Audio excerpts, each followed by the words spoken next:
Bismillahirrahmanirrahim. Assalamualaikum warahmatullahi wabarakatuh. Waalaikumsalam warahmatullahi wabarakatuh. Bersama podcast Opera, obrolan peradilan agama Bangkinang. Baik para pemirsa, pada saat ini kita telah hadir bersama CPNS Pengadilan Agama tahun 2024 bersama Mas Raka dan Mas Cipta ya. Apa kabar Bapak? Alhamdulillah baik Bapak. Alhamdulillah sehat ya. Sehat.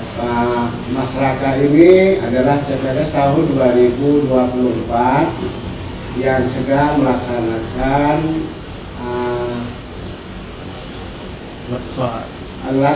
latihan tingkat dasar CPNS yang dilaksanakan di tahun 2025 ya Mas Raka ya. Iya Pak. Angkatan berapa Mas Raka?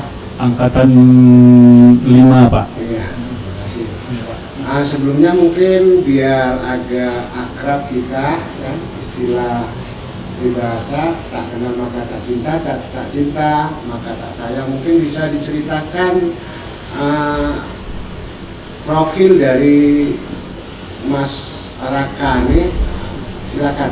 Baik, terima kasih Pak atas waktunya Pak. Dulu Alhamdulillah menjadi CPNS tahun 2024 dan ditempatkan di Pengadilan Agama Bangkinang ini. Alhamdulillah saya Pak asalnya dari Payakumbuh sebetulnya Pak, Sumatera Barat. Kemudian sekolah dari SD sampai madrasah itu juga di Payakumbuh Pak. Nah, kemudian pergi kuliah, alhamdulillah kuliah di Padang di Universitas Islam Negeri Imam Bonjol, mengambil jurusan Muamalah atau Hukum Ekonomi Syariah, Fakultas Syariah. Tamat tahun 2017 Pak, itu saya diminta mengajar di SMP, menjadi wali asrama khususnya 1 tahun. Setelah itu alhamdulillah saya selalu berkesempatan untuk mengikuti beberapa tes Pak. Jadi saya pernah tes beasiswa S2 Bapak, LPDP itu sudah tahap akhir tidak lulus, sudah 2 tahun tidak lulus. Juga pernah mengambil les TOEFL Pak, untuk mengikuti tes ITP namanya Pak, TOEFL ITP, karena butuh itu kan Pak. Kemudian ikut tes CPNS tahun 2018 pertama kali Pak, itu juga APP. Waktu itu yang diterima hanya 200 orang se-Indonesia Pak, dan tidak lulus. Ikut juga tahun 2021 tes APP juga, juga belum rezeki Pak. Alhamdulillah pada hari ini baru 2024 alhamdulillah Allah memberikan rezeki lulus di Mahkamah Agung Republik Indonesia. Alhamdulillah, perjuangan yang luar biasa ya Mas Raka ya, luar biasa, sehingga dengan perjuangan yang sangat gigih dapat dijabah oleh Allah SWT dari CPNS Mahkamah Agung itu. Baik, sekarang kita kembali kepada Mas Cipta ya. Sehat ya Mas ya? Alhamdulillah. Saya kalau lihat Mas Cipta ini ingat pula macam teman saya yang di angkatan gitu kan. Luar biasa. Ya, mungkin Mas Cipta bisa berceritalah tentang profil menuju atau dapat berhasil sekarang menjadi CPNS dan ditugaskan pula di Pengadilan Agama Bangkinang kan. Silakan. Oke, baik. Bismillah. Assalamualaikum warahmatullahi wabarakatuh. Waalaikumsalam. Perkenalkan, nama saya Cipta Fajar Perdana. Saya CPNS 2024 di Pengadilan Agama Bangkinang ini. Yang mana sebelumnya saya ikuti tes ini, sebetulnya tes CPNS yang ketiga kalau di Mahkamah Agung. Dan latar belakang pendidikan saya yaitu sarjana hukum di Universitas Riau. saya sendiri asalnya dari Pekanbaru, dan untuk penempatan di Bangkinang ini sebetulnya merupakan penempatan yang terbaik menurut saya. Ya. Soalnya dari 35 yang lolos PNS APP dari Riau, 50 yang dibuka, saya bisa dapat di Bangkinang. Itu kan alhamdulillah rank masih dekat sama Pekanbaru. Mungkin ada trik atau kiat sehingga Mas Cipta ini kok bisa ditugaskan di sini, artinya apakah meminta atau memang sama sekali tidak tahu gitu, tiba-tiba ditempatkan di PA Bangkinang gitu. Kalau untuk penempatan sebetulnya saya kan lihat ranking awalnya. Saya nggak tahu ini mekanisme dari pusatnya gimana kan. Cuman berdasarkan ranking dan berdasarkan yang lolos dari Pekanbaru, saya coba aja untuk pilih domisili di Pekanbaru. Waktu itu saya masih di Air Molek tinggalnya. Perkiraan yang lolos cuma 35, ya artinya kalaupun tidak dapat di Pekanbaru, harapan keduanya Bangkinang. Alhamdulillah pengadilan agama ini termasuk keinginan dari hati lah gitu. Dapat di Bangkinang, dapat di PA Bangkinang, itu lumayan. Berarti sesuai dengan harapan ya, ekspektasinya ya. Sesuai. Mungkin karena di Mahkamah Agung itu kan ada peradilan, apakah wah saya nanti CPNS untuk di peradilan umum atau militer gitu kan? Ya. Karena kalau saya lihat dari pos tertumbuh itu cocoknya di militer gitu kan. Tapi ternyata ke agama gitu kan? Ya. Sesuai dengan harapan ya. Ya. Secara latar belakang pendidikan, sebetulnya saya sarjana hukum, Pak. Untuk ditempatkan di agama kan mestinya lebih kayak Pak Laka kan. Syariah. Gitu. Umum kan? Artinya umum kan? Saya dari umum. Ya gitu. bisa-bisa aja kan ke peradilan umum atau pengadilan negeri kan gitu. Luar biasa. Atau mungkin di situ ada ya komunikasi kepada ditempatkan, ada request atau atau sama sekali tidak ada ya? Kalau untuk keluarga ataupun kenalan bahkan saya nggak ada keluarga. Ini murni, dan saya rasa juga tahun 2024 kemarin APP dengan mekanisme tes yang semuanya online, dari SKD ataupun SKB, itu kan bisa dipantau di YouTube Live. Jadi udah transparan di Mahkamah Agung, transparan. Luar biasa ya. Alhamdulillah. Ini ngomong-ngomong, Mas Raka ini sedang laksar ya? Iya Pak, betul sekali Pak. Angkatan berapa Pak? Angkatan 5 Bapak. Angkatan 5 ya? Angkatan 5 kelompok 3. Itu di Balai Diklat mana? Di Balai Diklat Keagamaan Medan Bapak. Sudah berjalan berapa bulan? Sudah berjalan lebih kurang 2 bulan Pak. 2 bulan? Iya Pak. Itu dilaksanakan laksar itu secara daring atau ada klasikalnya gitu? Ada blendednya? Ada, jadi secara umum ada 3 tahap Bapak. 3 tahap, Yang pertama itu distance. Ada 4 Bapak, maaf. Yang pertama itu mandiri Pak. Mandiri ya. Yang kedua itu distance learning. Distance learning itu artinya belajar jarak jauh, kita menggunakan Zoom gitu Pak. Secara virtual lah ya. Secara virtual. Kemudian yang ketiga itu kita habituasi. Habituasi itu melaksanakan apa yang sudah dirancang untuk aktualisasi kita itu. Kemudian yang tahap terakhir baru kita secara klasikal, pertemuan tatap muka di Medan Pak. Berarti klasikal itu dilaksanakan pas tahapan terakhir langsung ujian atau ada pembelajaran lagi? Ada pembelajaran dulu selama 5 hari lebih kurang Pak. Kemudian hari terakhir itu ujian dan juga seminar laporan pelaksanaan aktualisasi kita yang sudah kita rancang itu kita laksanakan. Kemudian kita seminarkan, kita presentasikan apa yang sudah kita lakukan. Iya Pak. Jadi ngomong-ngomong nih, kalau kita laksar ini kan kita nanti di akhir itu ada melaksanakan membuat tugas itu kan? Iya Pak.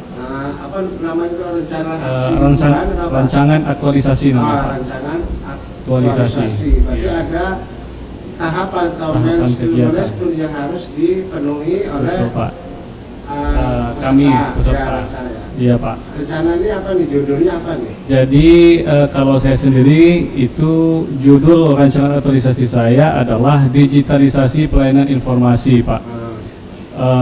Yang berisi syarat pengajuan perkara dan alur berperkara itu melalui atau menggunakan video berbasis QR code, Pak. Jadi inti dari rancangan saya ini adalah masyarakat yang harus bolak-balik atau datang berulang-ulang ke kantor untuk menanyakan syarat pengajuan perkara, mereka tidak perlu lagi ke kantor, Pak. Jadi mereka cukup melihat apa saja syarat-syarat itu dari rumah berdasarkan QR code yang sudah kita bikin. Di ketika mereka scan QR code itu, maka yang akan keluar dari QR code itu adalah syarat-syarat pengajuan perkara. Jadi mereka yang selama ini kita temui kasusnya itu, mereka datang 2 jam, 3 jam dari daerah hanya ke kantor hanya untuk menanyakan syarat. Sementara dengan efisiennya dan efektivitas waktu itu, mereka bisa dari rumah saja, Pak, untuk melengkapi syarat itu, Pak. Jadi ke kantor mereka hanya tinggal mendaftar dan menunggu jadwal sidang mereka, Pak. Jadi rencananya itu rancangan aktualisasi itu apakah yang bisa digunakan masyarakat yang melaksanakan atau beracara, rencana beracara di pengadilan agama atau di peradilan umum, aplikasi yang akan dibuat nantinya nih? Rancangan ini hanya khusus di Pengadilan Agama Bangkinang saja, Bapak, khusus Kabupaten Kampar. Jadi syarat-syarat itu isinya ya syarat-syarat tentang hukum perdata Islam aja, yang perkara-perkara perdata Islam di Pengadilan Agama Bangkinang, yaitu kewarisan, keperkawinan, hibah, zakat, infak, sedekah, dan ekonomi syariah. Baik, terima kasih Mas Raka, sangat detail. Mudah-mudahan nanti rancangan aksi perubahannya yang terbaik masuk 10 besar kan, karena ini calon hakim ya, HPP ya. Mudah-mudahan kita doakan dapat dilancarkan segala urusannya. Amin, amin, amin, dan mendapatkan nilai terbaik sesuai dengan ekspektasinya. Baik, terima kasih Mas Raka. Kita kembali kepada Mas Cipta. Ya, ngomong-ngomong Mas Cipta ini magangnya apakah di Balai Diklat Medan atau yang di Palembang atau yang di Megamendung? Kami angkatan 4 sama 5 kebetulan di Medan, Pak. Oh, berarti sama-sama? Sama, Pak. Sama angkatan atau gimana? Beda? Angkatan beda beda ya. Gelombangnya gelombang 3, yang gelombang 3 di Medan. Ya. Baik. Ngomong-ngomong ini apa judul rancangan perubahannya, apa rencananya? Untuk judul aktualisasi saya itu digitalisasi layanan informasi ekot di Pengadilan Agama Bangkinang. Iya. Ini tujuan aktualisasinya itu untuk mempermudah masyarakat, terutama kita tahu Kampar ini kan cukup luas, Pak ya. Nah, untuk yang tinggalnya jauh dari Pengadilan Agama Bangkinang, itu mereka bisa akses informasi ekot dari rumah. Rumah saja ya. Nah, yang mana nanti kita bakal menyebarkan QR code berbasis stiker yang ditampilkan di kantor camat atau di tempat umum, bahkan di angkutan. Jadi sebelumnya untuk proses sedikit penjelasan untuk proses ikot itu kan mereka datang ke kantor harus melengkapi persyaratan, Pak. Jadi banyak proses mulai dari bikin gugatan ataupun melengkapi persyaratan, terutama kayak masyarakat tadi bilang mereka datang ke kantor dengan kondisi nggak tahu informasi. Nah, jadi dengan ada proyek punya Raka, termasuk punya saya nanti, mereka datang dengan kondisi udah tahu persyaratan gitu. Jadi yang tadinya di pengadilan tuh makan waktu lama bisa jadi cepat. Harapannya gitu. Baik, terima kasih Mas Raka, Mas Cipta ya. Iya, Pak. Baik, apa harapan Mas Raka ini terhadap mungkin secara secara internal kita dan stakeholder lah terhadap aplikasi atau rancangan aksi perubahan yang ke depannya. Oh ya Pak. Jadi kan kita Pak sebagai ASN ini setelah kami belajar Bapak, itu kan bagaimana supaya masyarakat atau stakeholder itu mendapatkan pelayanan yang maksimal, yang berkualitas dunia. Kalau visi dari Indonesia itu sendiri birokrasi yang berkualitas dunia gitu Pak. Jadi yang saya harapkan itu adalah masyarakat yang menjadi stakeholder yang menjadi objek pelayanan kita itu harus merasakan pelayanan yang betul-betul maksimal. Apa pelayanan yang maksimal itu? Yang jauh jadi dekat, yang sulit jadi mudah, yang kurang nyaman jadi nyaman, ya, yang tidak aman jadi aman, yang tidak efektif jadi efektif.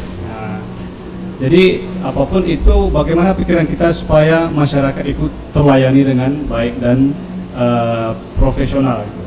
Untuk internal, untuk para pegawai dan aparatur peradilan, itu bagaimana kita bisa menerapkan nilai-nilai ASN itu Pak, core value itu, berakhlak ya Pak. Bagaimana sebagai tim kita kerjasama dengan kompak, sebagai masing-masing tupoksi kita kerjakan dengan maksimal, dan komunikasi kita lakukan dengan lancar dan baik. Mudah-mudahan tidak ada miskomunikasi, tidak ada gap di antara kita. Mudah-mudahan kompak selalu PA Bangkinang. Kira-kira. Baik. Sebelum kita tutup, saya mau minta kepada Mas Cipta closing statementnya. Baik, untuk jadi closing statementnya,